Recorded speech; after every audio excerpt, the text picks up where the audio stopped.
প্রচণ্ড এই শীতে ভারী ভারী কম্বল, লেপ, সোয়েটার রাখার ঝামেলার দিন শেষ। ছোট্ট রুমটা থাকবে অর্গানাইজ। ভিডিওটা না টেনে সম্পূর্ণ দেখার অনুরোধ রইল। ভিডিওটা সম্পূর্ণ দেখলেই কিন্তু বুঝতে পারবেন যে কিভাবে আমি ছোট্ট রুমটাই সব কিছু অর্গানাইজ করে রাখি। দেখুন, আমাদের বাসায় কিন্তু অনেক সোয়েটার জমা থাকে, মানে অনেক লোকজন থাকে, তো অনেক সোয়েটার থাকে, এগুলো রাখার কিন্তু ঝামেলা থাকে। আবার অনেকের বাসায় কিন্তু পর্যাপ্ত ফার্নিচার থাকে না, তো এই ফার্নিচারে এত জিনিস কিভাবে রাখবেন বা ফার্নিচার না থাকলে কোথায় রাখবেন, এই সব কিছু কিন্তু আজকের ভিডিওতে থাকছে। আসসালামু আলাইকুম everyone, welcome back to my channel. আজকের ভিডিওতে থাকছে শীতে ভারী ভারী কম্বল, লেপ, সোয়েটার কোথায় কিভাবে অর্গানাইজ করে রাখবেন তার একটা ভিডিওটা দেখার শুরুতে প্লিজ একটা লাইক দিয়ে দিন। আর আজকের এই ভিডিওটার কোনো অংশ যদি আপনাদের কাছে ভালো লেগে থাকে তাহলে প্লিজ আমার চ্যানেলটা সাবস্ক্রাইব করে নোটিফিকেশন বেল আইকনটি অন করে রাখবেন। চলুন কথা না বাড়িয়ে আজকের ভিডিওটা শুরু করা যাক।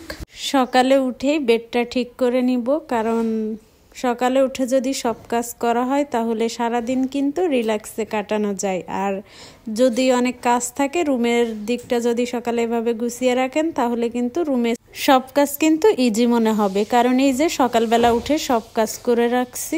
দেখুন, ফার্স্টে আমি বেডটা খুব ভালোভাবে গুছিয়ে নিব। এভাবে আপনারা বেডটা প্রতিদিন সকালে গুছিয়ে নেবেন। দেখুন, বেডশিটটা আমি খুব ভালোভাবে গুছিয়ে নিচ্ছি, আমার একটু সাইডে সরে গেছিল। এবার বেডশিটটা গোছানোর জন্য দেখুন, আমি যে সাইডের কর্নারগুলো আছে ওই কর্নারেরগুলা ভিতরের সাইডে একটু ঢুকিয়ে দিবেন, তাহলে কিন্তু বারবার বেডশিট সরে যাবে না। আর একবার করে এভাবে গুছিয়ে রাখলে কিন্তু অনায়াসে 4-5 দিন চলে যাবে। শুধুমাত্র বেডটা ঝাড়ু দিলেই কিন্তু হয়ে যাবে। এতে করে আপনার কাজটা কিন্তু আরও সহজ হয়ে গেল। বারবার বেড ঠিক করা মানে বেডশিটের কাপড় ঠিক করা কিন্তু একটা ঝামেলা লাগে। এভাবে আপনারা বেডে বেডশিটটা বিছিয়ে নেবেন, তাহলে দেখবেন যে কতটা কাজ সহজ হয়ে গেল। দেখুন কত সুন্দর দেখা যাচ্ছে। এভাবে বেডশিট দেওয়ার ফলে আপনারা চাইলে এভাবে করতে পারেন। আমার কিন্তু বেডশিট দেওয়া হয়ে গেছে। এবার আমি কিভাবে কম্বল রাখবো সবকিছুই থাকছে এই ভিডিওতে। আমাদের অনেকের বাসায় কিন্তু এখন যেহেতু শীত, কম্বল আছে, লেপ আছে, অনেকের বাসায় না, সবার বাসায় কিন্তু আছে। তো এই কম্বলটা রাখার ঝামেলা থাকে, আর বেডের উপরে রাখলে কিন্তু অসহ্য লাগে বা অর্গানাইজ থাকে না, বিরক্তি লাগে।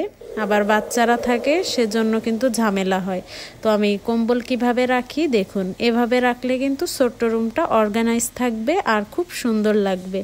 দেখুন, আমি কিন্তু বেডের উপরেই কম্বলটা রেখে দিব। এভাবে যদি বেডের উপর কম্বল রেখে দেন তাহলে দেখবেন যে কত সুন্দর লাগছে, বেডটা দেখতেই কিন্তু ভালো লাগছে।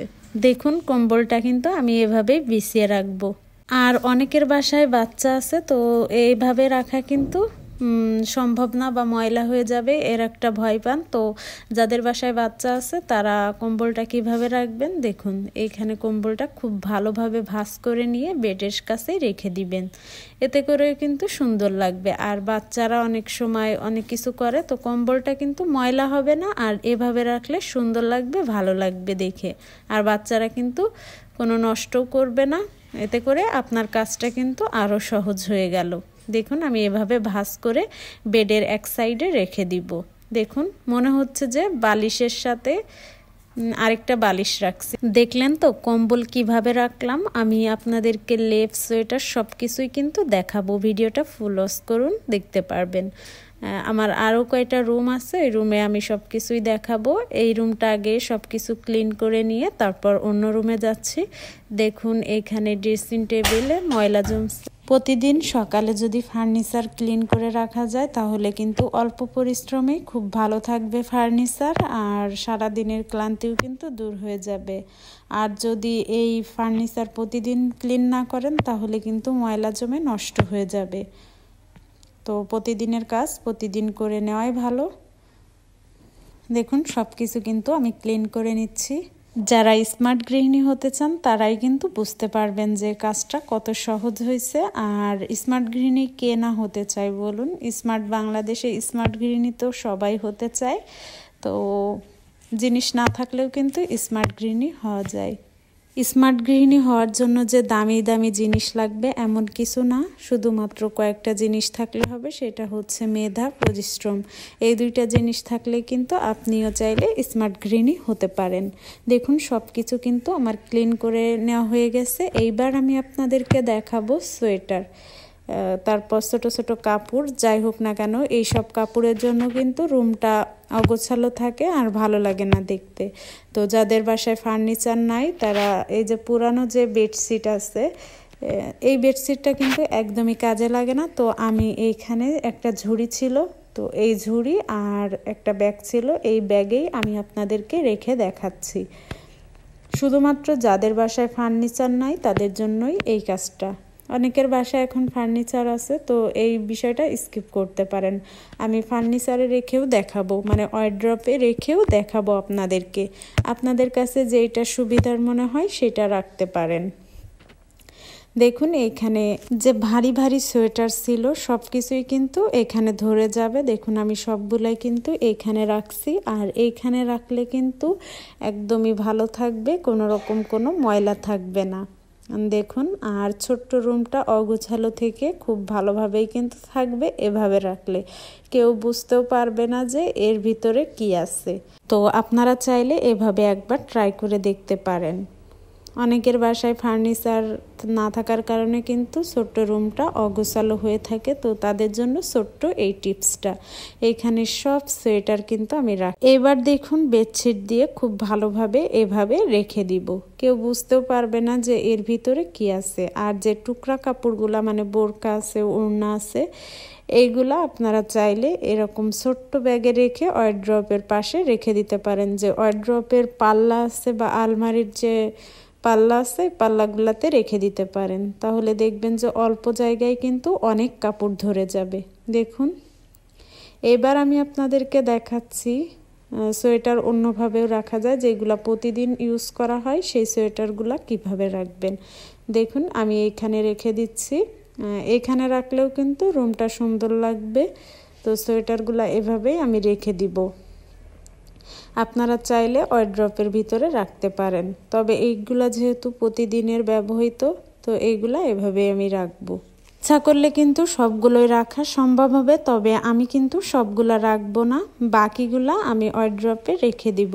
এইগুলা এভাবে রাখলেই কিন্তু সুন্দর লাগবে। তো আমি বাকিগুলা দেখাচ্ছি কিভাবে রাখবো। দেখুন ওয়ার্ড্রপে কিন্তু খুবই কম জায়গা আছে, ভাঁজ করা ছিল, ওই অবস্থায় কিন্তু আমি রেখে দিচ্ছি। দেখুন আপনারা ওয়ার্ড্রপ বা আমি যে ঝুড়ির ব্যবহারটা দেখালাম ওইভাবে রাখতে পারেন, আপনাদের ইচ্ছা। যে কোনো একটা টিপস আপনারা ফলো করতে পারেন, তাহলে দেখবেন যে ছোট্ট রুমটা কত সুন্দর অর্গানাইজ থাকে। আর রুম যত সুন্দর ততই কিন্তু মন ভালো থাকবে। আর রুম যদি অগোছালো থাকে তাহলে কিন্তু সবসময় একটা অশান্তি কাজ করবে। বাকি রুমগুলার কম্বলও কিন্তু আমি সেমভাবে রেখে দিয়েছি। দেখুন কত সুন্দরভাবে অর্গানাইজ করে রাখছি, এভাবে কিন্তু আপনারাও রাখতে পারেন। দেখুন এইখানে কিন্তু একটা লেপ আছে, লেপটা এভাবে ভাঁজ করে রেখে দিয়েছি। এভাবে রাখলে দেখবেন যে বেডে খুব কম জায়গা লাগছে আর সুন্দরও লাগছে। দেরি না করে এই টিপসটা এখনই ফলো করতে পারেন, তাহলে দেখবেন যে ছোট্ট রুমটা কত সুন্দর অর্গানাইজ থাকে। আজকের ভিডিওটা আপনাদের কাছে কেমন লাগছে অবশ্যই আমার কমেন্টে জানিয়ে যাবেন, তাহলে আমার বুঝতে সুবিধা হবে যে আজকের ভিডিওটা আপনাদের কাছে ঠিক কেমন লাগছে।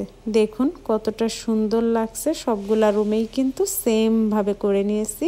কম্বল, তারপর লেপ, সোয়েটার সব কিছুই কিন্তু দেখিয়েছি। কেমন লাগলো আমার ছোট্ট রুমগুলার অর্গানাইজ? তো এভাবেও কিন্তু আপনারা খুব কম সময়ে অর্গানাইজ করতে পারেন। আজকের ভিডিওটা এই পর্যন্ত। সবাই ভালো থাকবেন, সুস্থ থাকবেন। আল্লাহ হাফেজ।